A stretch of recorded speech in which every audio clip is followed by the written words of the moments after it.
On a seemingly ordinary afternoon in Tempe, Arizona, the sky suddenly turned a deep gray. Cumulonimbus clouds towered over the horizon, bringing with them a threat unseen by many residents. Around 1 p.m. local time, a microburst, a rare but highly destructive meteorological phenomenon, struck a densely populated area, causing extensive damage, panic, and mass evacuations. A microburst is a powerful gust of wind that descends vertically from a storm cloud and spreads in all directions upon impact.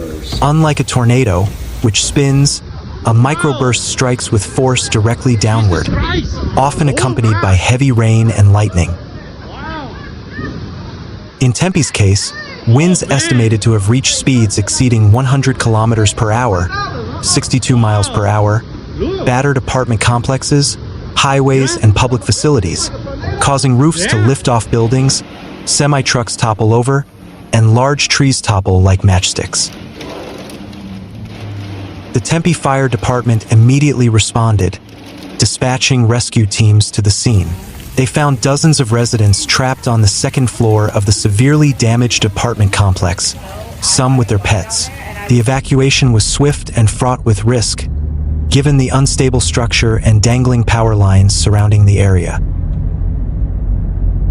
More than 130 people were eventually evacuated and taken to a temporary emergency center set up at the Escalante Multi-Generational Center. There, evacuees received food, clean water, and emergency beds, while medical teams assessed residents for minor injuries and psychological trauma. One resident, Maria Gonzalez, described the moment the microburst struck as like an explosion from the sky. She was cooking in her kitchen when a window suddenly shattered and winds rushed in with incredible force, destroying furniture and knocking her over. I thought it was a tornado, but there was no vortex. Just a loud noise and wind shaking everything, she said, her eyes welling with tears. On the highway, semi-trucks overturned and small vehicles were thrown to the side of the road. Emergency services had to close several major roads to clear debris and ensure no one was trapped inside. Meanwhile, more than 20,000 customers reportedly lost power, and some areas experienced communication disruptions due to damaged cell towers. Dr. Alan Whitmore, a meteorologist with the National Weather Service, NWS, in Phoenix, explained that this microburst was formed from a highly active thunderstorm with high humidity in the upper atmosphere. When cold air descends rapidly and meets warm air at the surface, it creates very strong vertical wind gusts. It's not a tornado, but its impact can be as severe or even more severe in a small radius, said Dr. Whitmore. He added that Arizona, despite its desert climate, is not completely immune to extreme weather phenomena. In recent decades, climate change has increased the likelihood of microbursts, especially in urban areas experiencing the heat island effect and increased local humidity. Infrastructure damage was a major concern in the aftermath. Several school buildings and public facilities suffered structural damage, including cracks in walls and damage to electrical systems. The Tempe city government immediately held an emergency meeting to assess the damage and plan for recovery. Except the Argos unit. Tempe Mayor Sarah Mitchell stated that the top priorities were the safety of residents and the restoration of basic services. "We are working with state and federal agencies to ensure assistance arrives promptly," he said at a press conference. He also emphasized the importance of building a more effective early warning system and strengthening the city's infrastructure to ensure resilience against similar events in the future. Amid the chaos, the solidarity of Tempe residents was highlighted. The local community opened a soup kitchen, providing food and clean water to evacuees. Volunteers from various organizations stepped in to help clear debris and provide psychological support to victims. Displaced children were given access to temporary play spaces and educational activities to help them feel safe. Churches and community centers opened their doors as additional shelters, while teachers and social workers organized counseling sessions and trauma recovery activities. The event also sparked discussions about preparedness for unusual meteorological disasters. Arizona, known for its desert climate, rarely experiences microbursts of this magnitude. Experts called for more sophisticated early warning systems and public education about the types of disasters that could occur due to climate change. We can no longer rely on old weather patterns. Climate change is making things more extreme and unpredictable, said Dr. Whitmore. He recommended that cities in the southwestern United States begin adopting adaptive approaches to land use planning and development, including the use of more wind-resistant building materials and drainage systems that can accommodate sudden storm surges. Within days of the event, a team from the Federal Emergency Management Agency, FEMA, arrived in Tempe to conduct an assessment and provide logistical assistance. They set up emergency shelters, provided power generators, and assisted with the registration process for evacuees. Meanwhile, civil engineers began inspecting damaged buildings to determine whether they were habitable or required demolition. Several apartment complexes were declared unsafe and will be demolished soon, while affected residents were provided with relocation assistance and temporary rental subsidies. On social media, the hashtag Tempe Strong went viral, featuring photos of residents helping each other, officers working tirelessly, and smiling children amidst evacuation tents. Heartwarming and inspiring stories emerged, demonstrating that despite the storm, there is unwavering community strength. A young man named Jamal, who lost his home, led a team of young volunteers to help seniors clean theirs. "We may have lost our building, but we haven't lost hope," he said in a video shared thousands of times. However, not everything was smooth sailing. Some residents complained about the slow response from the power company and the lack of early warning about the potential for microbursts. The city government promised to conduct a thorough evaluation and improve the emergency communication system to be more responsive in the future. In a public meeting held a week after the event, residents expressed concerns about the lack of warning sirens and the lack of education about microbursts.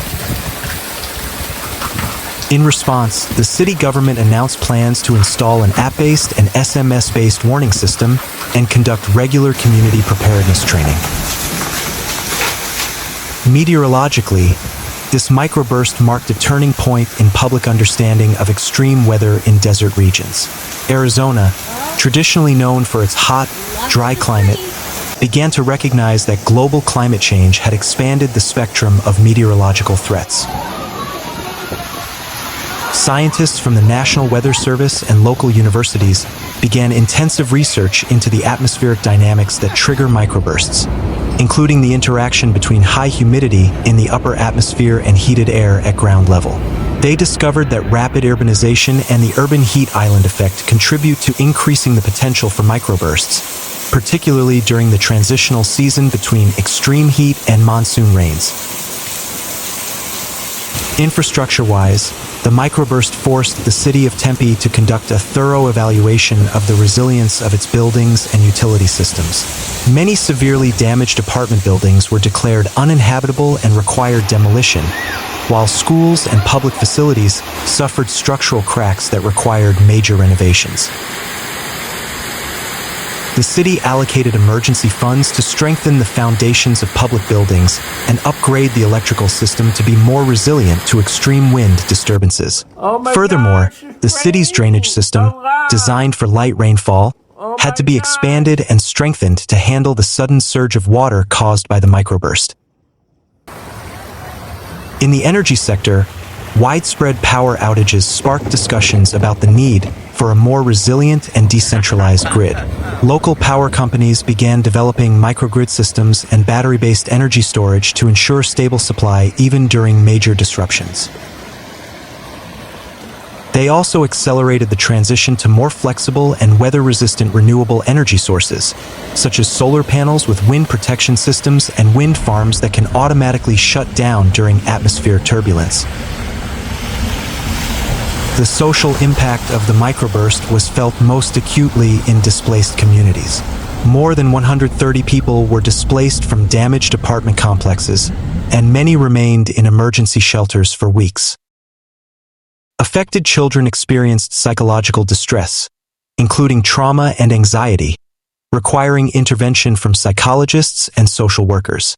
The city government partnered with non-governmental organizations to provide counseling services, safe play spaces, and community-based trauma recovery programs. Economically, the microburst caused significant losses for local businesses. Many stores and restaurants were damaged or unable to operate due to power outages and blocked roads. The insurance sector faced a surge in claims, prompting a review of premiums and risk coverage for Arizona. The city and state governments applied for federal assistance for economic recovery, including rent subsidies for homeless residents and capital assistance for affected small businesses. Universities and research institutions began developing new, more disaster-resilient economic models, including local food distribution systems and community-based logistics networks. Politically, the microburst catalyzed major reforms in urban planning and risk management. The Tempe government announced a series of new policies, including wind-resistant building codes, an app-based early warning system and atmospheric sensors, and regular community preparedness training. They also formed a special task force on climate adaptation, comprised of scientists, engineers, community leaders, and policymakers. This task force was tasked with designing long-term strategies to address extreme weather events, including new risk maps, disaster simulations, and the integration of climate resilience into all development projects. In education, the microburst prompted schools and universities to develop new curricula on disaster mitigation and climate change. Children were taught about the types of extreme weather, how to respond during a disaster, and the importance of community solidarity. Engineering and architecture students began studying building designs that adapt to vertical winds and high atmospheric pressure. Meanwhile, public policy and environmental programs held seminars and workshops on the role of government in building urban resilience. The psychological impact of the microburst cannot be ignored. Many residents experienced sleep disturbances, anxiety, and a persistent sense of insecurity. Some felt fear when they heard the sound of the wind or saw dark clouds in the sky. The city government collaborated with local hospitals and clinics to provide affordable and accessible mental health services. They also conducted educational campaigns on trauma and recovery and established support groups for disaster victims. But it's everywhere. Look at this. In post-disaster reflections, local leaders and climate scientists agreed that the microburst in Tempe was a stark reminder of the importance of adapting to extreme weather events. They called for investment in disaster-resistant infrastructure, community training, and cross-sector collaboration to build city resilience. Heavy rain. The University of Arizona and Arizona State University began a study of microbursts and their impacts on urban areas, hoping to provide data-driven and scientific policy recommendations. Days passed, and Tempe's skies cleared again, but the traces of the microburst remain visible in the ruins of buildings, broken trees, and the stories of residents who will never forget the day when the winds from the sky fell mercilessly. From this tragedy has emerged a renewed resolve to rebuild stronger, wiser, and better prepared for an uncertain future. The city of Tempe now stands at the crossroads of recovery and transformation, with the hope that from this storm will emerge more resilient systems, a more aware community, and policies that better support safety and sustainability.